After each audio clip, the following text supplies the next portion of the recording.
welcome back to the Spotlight. More specifically, welcome to the Nonprofit Spotlight. I am so excited today to be having a conversation with Barfonts. Barfonts, do you mind just taking a moment and saying hello, introducing yourself and who you're with? Yeah, sure. Thank you for that, Pastor Mike. I am Barfonts Baldwin, and I serve as Executive Director of Homestretch. We are a nonprofit organization that serves homeless parents and children who call the Northern Virginia area home. Thank Great. you for having me today. Oh, Barfonts, it's our privilege to have you. Thank you for Yeah. sharing your valuable time. Can you just maybe start off and tell us a little bit about the comprehensive scope of services and offerings that you provide your clients at Homestretch? Oh, I'd be honored to do so. So, Homestretch was founded 34 years ago. So we are fast approaching a wonderful milestone in our organization's history. Back in 1990, a woman by the name of Nancy Taxon saw a problem and wanted to meet that need. And that problem was delivering comprehensive service provision to homeless parents with children in Falls Church. Hmm. And so she actually started Homestretch from her garage, as I'm told. And fast forwarding 34 years later, we are not only providing services to Falls Church residents, but Northern Virginia proper. So Falls Church, Fairfax, Arlington, Alexandria, as far as Chantilly, and Wow. of course the city and county of Fairfax. Our service provision is a swath of deeply rooted, comprehensive renderings and products that individuals need to improve their lives towards self sufficiency. That includes workforce development.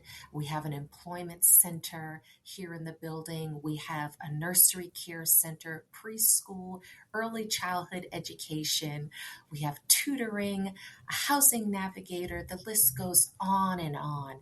But the goal is to ensure that we break generational poverty to the best of our ability, and that once a homeless family is provided with the care and the supports that they need, that they are able to move toward their journey of transformation that's resilient and hopeful, and that they never return back to homelessness ever again. That's wonderful. So tell us a little bit about how your program provides long-term stability for your clients and then how they're able to be even more self-sufficient when they come out of the program. Yeah, well, it first starts with a referral, right? So we have partners across the Northern Virginia corridor where they will either be in hospitals or in a hotel or in the local shelter system, but they want to be motivated, and I'm referring to the parents and their children, want to be motivated to come out of the shelter system. They are referred to Homestretch, and we do a basic assessment, if you will, to determine what the needs are and if it'll be a good fit.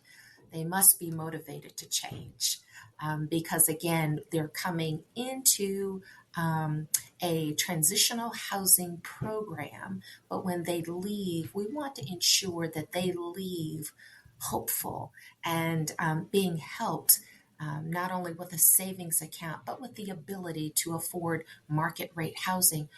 And many of them purchase their own homes when they leave our program. We are a 2 year transitional housing program. So once they are referred to us, they are immediately connected with a housing navigator. Provided that they're a good fit, they enter our 2 year program. And in addition to housing navigation, that's when we really take an individualized, comprehensive analysis of what the family unit needs, not just the primary head of household, but the entire family unit. What do the children need? What does mom need, or dad, or both? Are there educational components? Does mom need to be certified? Is she underemployed? Is she unemployed? Does she need a gainful skill set to improve her employment outlook. So these are the many questions that we ask to outfit a comprehensive service plan. In addition to case management, we also want to find out what does their debt situation look like? Because when they come to us, one of the requirements is they have to save. Hmm. Many of them come with a mountain full of debt, but they leave debt free.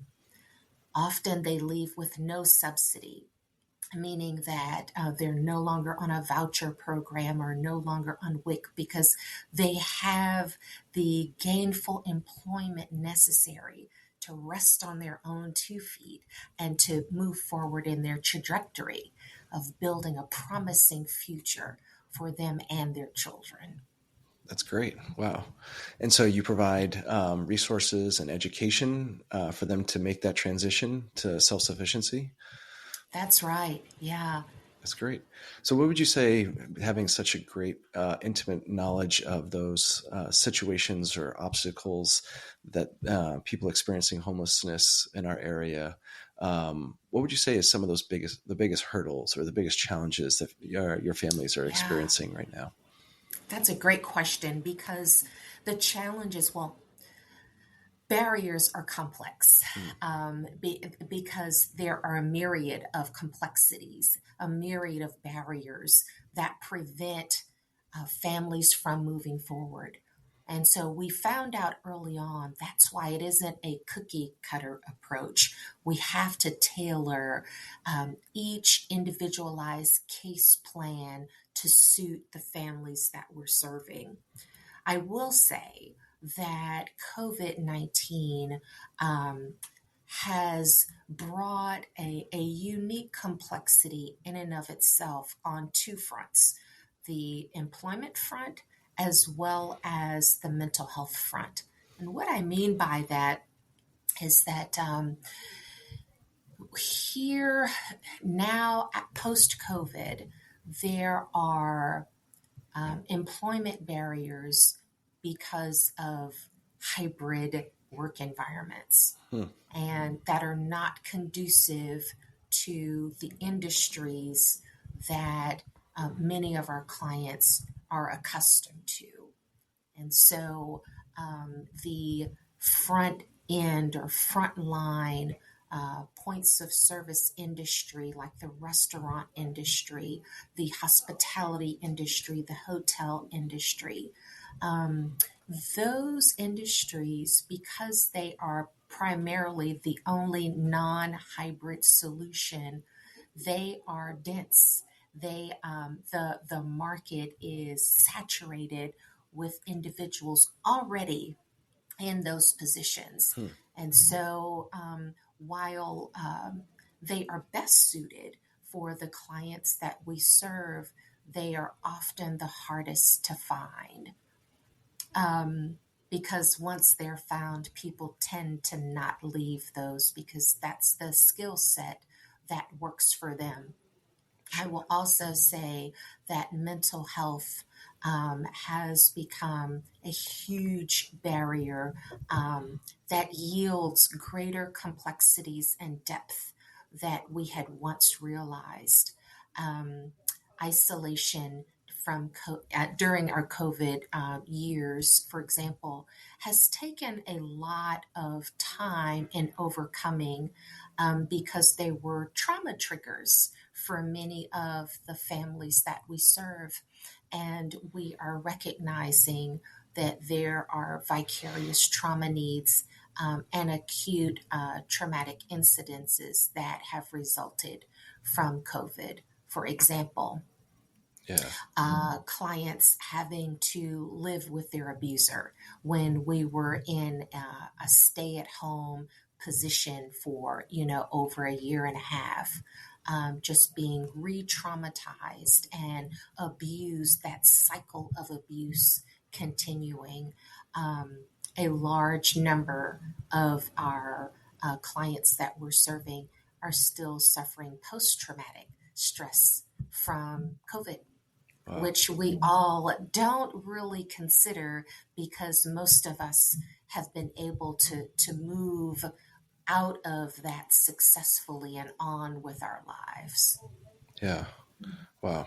Well, thinking about the success that you just mentioned, is there any particular stories of maybe your clients or someone in Yeah. particular that is just a perfect reflection of the work that Homestretch does that you could share with us? Stories. Yeah, our stories are endless. I will say, one mom, she came to us, was highly motivated, wasn't even in our program 2 years. Um, she came in with about $20,000 in debt, was underemployed, had three part time jobs, just nickel and diming it, piecing things together.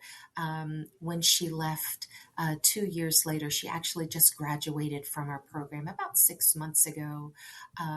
She was able to get two, maybe three certifications in IT, was able to resign from all three part time jobs that she was nickel and diming together, was able to find a full time job in the IT sector, is making over $80,000 a year, and had left with $30,000 in savings, and was able to qualify for first time home buyers program. And we are thrilled to say she'll be moving into her brand new home that she was able to purchase in the coming weeks.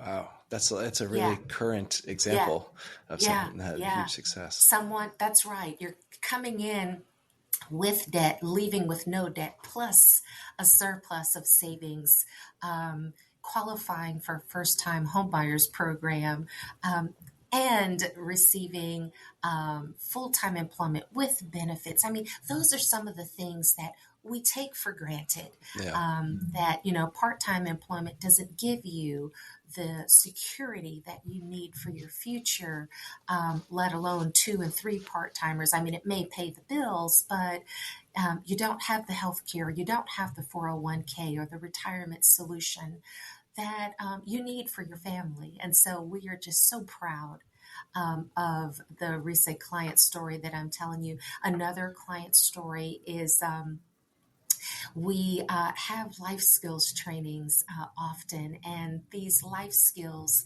we bring in either former clients, or we bring in experts from different industries and fields. And in our last life skills training, um, we had a former client who is a successful real estate agent. She came in to speak to our clients, and lo and behold, the two of them connected. And now the client is close to graduation, but she is in real estate school looking to become a real estate agent herself, so she can build up this new skill set and to start this brand new career trajectory that is a promising, hopeful future for her and her children.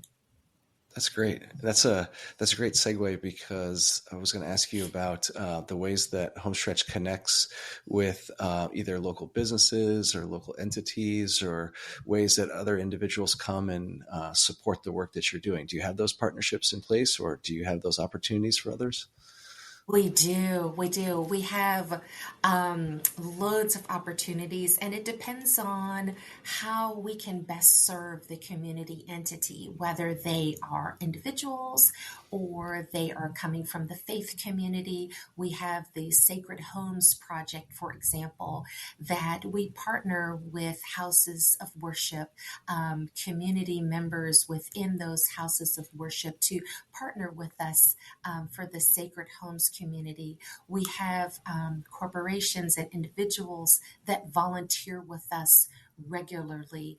We have corporate entities that have workplace giving and employee engagement, that they bring their employees here to Homestretch to volunteer, to serve at our preschool, to work with us in staging a unit, for example. We have 52 units across Northern Virginia, so we're always in Wow. need of repairing the units or staging the units. We have corporations, we have local businesses that are always looking for ways to engage not only with us as an organization, but to give back to the community. And so we welcome individuals, businesses, corporations, and of course, faith communities. Nice. So, if there was a corporation or a business entity or even a church that is not connected with you yet that wanted to be, what's the best Yeah. way to go about reaching out to you all or to you or to the team that you have to kind of make some of those initial connections? Yeah, the easiest way is to find us on social media or our website at homestretchva.org. That's the easiest way. Once you go to our website, you can find ways to give. And we discovered that there are multiple ways that individuals can give. We accept in kind gifts, tangible goods for either our units, whether it's furniture or dishes or let's say there are children's needs, childhood education needs, books, coloring books, backpacks, whatever family members are in need of, in kind giving is always helpful. We did talk about volunteer needs. Our volunteer needs are robust, and you can find out ways to engage with us on our volunteer page. And of course, we'd welcome a financial gift from our partners. And you can certainly go to our Donate Now or our Give page at homestretchva.org. Nice. Okay, great. So, can you tell a little bit more about how you all measure success for your clients? Like when someone is referred to you at the very beginning, and then when someone has moved on from the program and is self-sufficient, independent, like how would you measure the progress that a family or an individual makes? Yeah. We measure progress in an individualized way because we know that success looks differently for every person that we serve. However, we look at activities, outcomes, and impact. When we talk about activities, we measure how present are clients when they come regularly to our life skills trainings? Hmm. Do How often are they in our employment center? We measure success through those activities. We also look at outcomes. If they're underemployed and are they in a certification program, how successful are they in rehabilitative services or mental health services, trainings and certification programs? And then we look at the impact. Not only are we measuring their success while they're here with us, but when they leave, we also track their success for up to 5 years after they leave. Oh, wow, So, five of years. course, we want to know when they leave, are they still stable a year from now, 3 years from now, 5 years from now? We Yeah. want to ensure that the recidivism back into homelessness and that cycle of poverty is either reduced or eliminated altogether.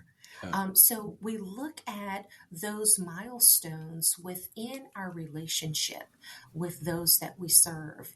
And of course, we measure hope. We want to know when they come in the program versus when they leave, how hopeful are they? How inspired are they? Yeah. Were their lives truly transformed? And if that answer is yes, we base it upon the reception that we receive upon them leaving the program. How well do they feel? How hopeful are they? How inspired are they to be motivated to keep moving forward? Yeah. And in measuring that hope, we are so blessed to know that we are successful. Our 97% success rate tells the story by itself. That's awesome. 97% rate is fantastic. So saying a little bit more about that, like when you get a referral, like what's the duration time? Like how long does someone stay in the home stretch system, if you will, or in this home Yeah, stretch community before you even start that 5 year of additional care when they move on? we started when they first moved to us. Yeah, like day one. Yeah. No, no, I We mean, like haven't how had long is that it. duration once they come to you until once they kind of Yeah, graduate? yeah, that's a great question. They are assigned what we call a housing navigator as soon as they come to us. Although our transitional programming is two, sometimes 2.5, maybe 3 years, Okay. we want them to know that even though you're in transitional housing and you're in this program, it's to only outfit you for your journey ahead, right? This is not your home. Yeah. This is a marker. This is a place. This is a new start, a fresh beginning for you. And we want to join you on that journey. But this journey is yours. Hmm. And it's a 2 year journey that we're going to stand alongside you. And if you're prepared to leave, we're going to still stand beside you as your advocate, as you need additional access. Whether it's a resource that we have, if we don't have it, we'll certainly find it for you. For example, we don't provide direct legal counsel. We don't have legal service provision. But gosh, do we have access to it? So we want to, advocate for someone who needs a legal resource.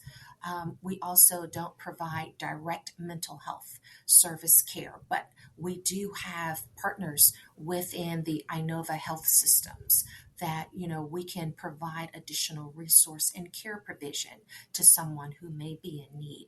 So overall, the encompassing transitional housing approach is between 2 to 3 years. And then after they leave us and they move on, we track their success for another 3 years, which means the total program is about 5 years in length. Wow, that's extraordinary care for somebody, and that's like a real Yeah, presence in somebody's life for a fair amount of that's time. right. That's Yeah, great. that's right. And it's so deeply needed because the thing is we want to get across that where you've come from, it's behind you. Don't turn back. Yeah, We need you to move forward, right? You're not turning into a pillar of salt. There's nothing behind you there, yeah, right? So you have to move forward. But in order to do that, they need the tools to be successful. They need the encouragement. They need to understand that wraparound service delivery of care and compassion. It needs to be comprehensive because while it's transitional housing, we're outfitting the entire person, right? yeah. It's holistic, it's mental health, it's financial health, it's emotional well being, it's the resources that they need to continue forward. That's great. Fantastic. So you'd mentioned in passing that you all are at 52 units in terms of available spaces for folks. As you think about Homestretch in the future and where you'd like to grow, because I'm assuming that the capacity is and the need is still great.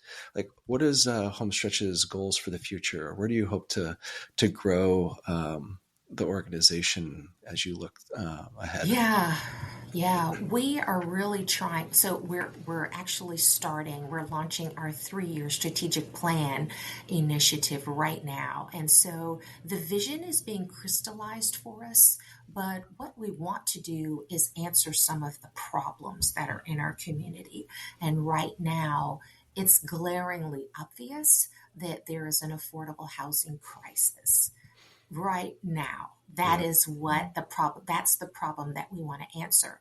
So we are the experts. We believe in transitional housing care.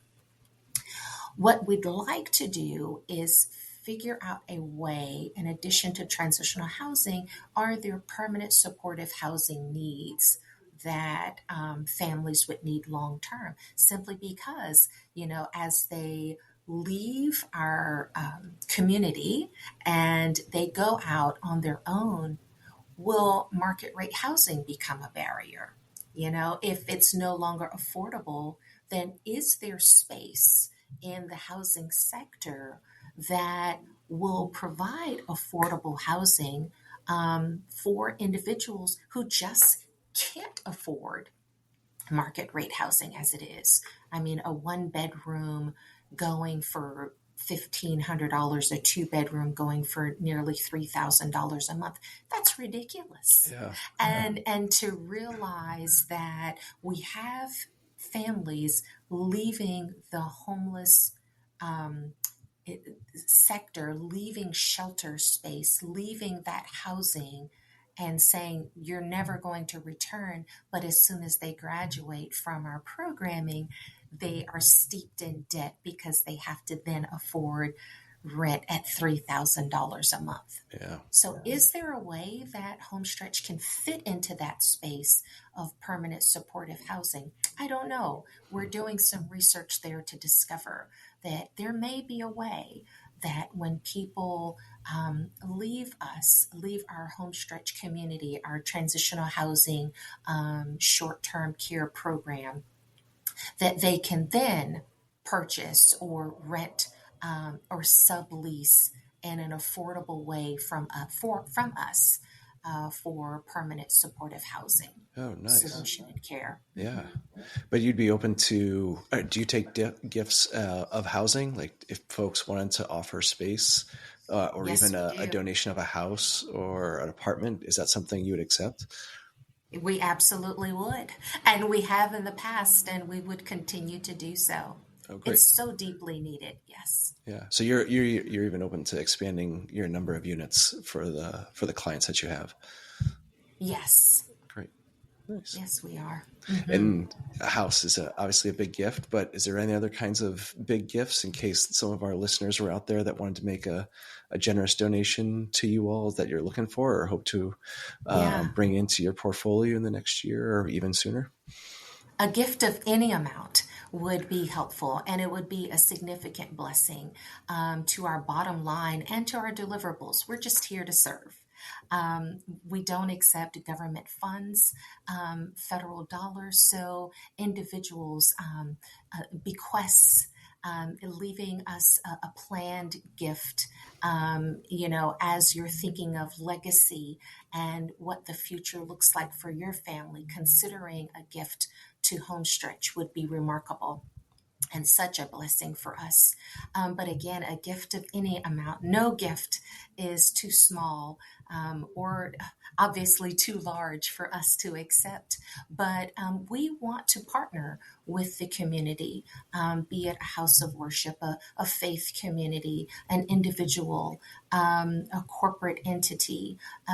We also are looking for philanthropic dollars in the foundation sector. So if any of your listeners are akin to any foundation grants that would be suitable for us to apply for, any workplace giving, we also have matching gift opportunities. Again, you go to our website at homestretchva.org, and if you work for a company that matches dollar for dollar, we have found that that is a wonderful opportunity not only for individuals to match their gift, but to also get their employer involved in the gift of giving.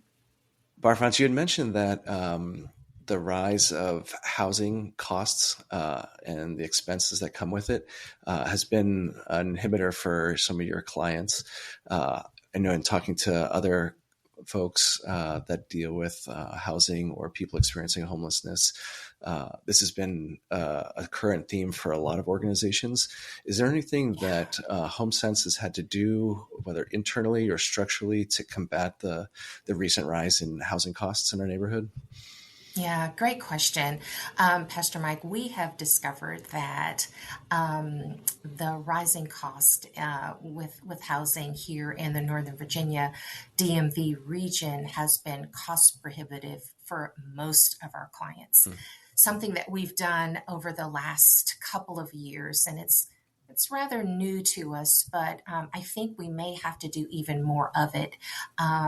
We are actually renting some apartments and then having to sublease to our clients who are ready to graduate, but again, they simply cannot afford, a $2,500 rent or $3,000 rent. And so we're having to serve as that subsidy for them, if you will. Mm-hmm. We also are looking at voucher programs for the clients who are stable, who are steady, who have viable employment, but they just need a little bit longer.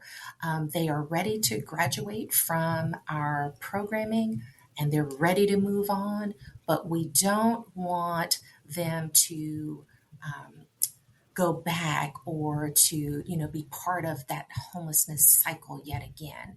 And we've discovered that if we don't go in and we create these buffers, if we don't create these buffers, then regrettably people tend to slide back to their old ways of thinking and moving, and the dynamics there are just not productive for their future growth. Yeah. And then is it fair to assume that folks who have graduated or moved through your program would like to stay in our local area because they already have either family connections or job connections or Yeah, friend connections? So that's yeah. a driver to stay here, even though the housing has gotten even more expensive. That's ideal. For us, the primary driver, of course, is early childhood education. Yeah. So, we have some of the best schools here in Northern Virginia, across the nation. Some of the best schools are right here in Northern Virginia area. So, parents don't want to take their children out of these great schools and uproot them and move out. But unfortunately, some of them have had to do that. We've had clients who are ready to move forward and they graduate from our program and they found affordable housing, but it's in Roanoke or Oh, it's wow. in Winchester. Yeah, yeah, they're having to move very far Hmm. from us. And of course, we are their safety net. We are a source of inspiration and support. Yeah. Many of them have their moral compass ready, and we have partnered and with local churches. And so many of the clients that are here with us not only partner with us, but partner with local churches. And so then they have to leave their faith community Yeah. in addition to Homestretch. And so that's pretty troubling. That's pretty hard for many of our clients to have to endure. Absolutely. And that's just an incredible support network that you're giving up to have to move Yeah, to a different place yeah, that you can yeah, afford. yeah. Yeah. We've covered a lot of ground. Is there other elements of Homestretch that we didn't talk about that you'd like to share with the community or would like others to know about? Well, again, Pastor Mike, I'm just so grateful for the opportunity to share about Homestretch. Again, next year marks our 35th anniversary. It's a huge milestone for us. We have an annual fundraising breakfast that happens every spring. So we will be sending out save the dates. I will make sure you get it, Pastor Mike, and I hope that you will help me spread the word. Yeah, absolutely. That's why we're here, just to continue to highlight fantastic individuals like you, great Oh, leaders like you that are changing our community for the common good or for the holistic good, but also I want to thank you for everything that Homestretch does in providing such amazing transitional housing for people in our community, and all your staff and all your team that put in so many hours in addition to the volunteers that you all have to make those programs possible. Like what you're doing is so fantastic, and I'm so grateful for you and your leadership and your oh, team. oh, thank you so much, Pastor Mike. Thank you. Yeah, our pleasure. Thanks for being here. All right. You take care. Blessings to you. Yeah. Take care.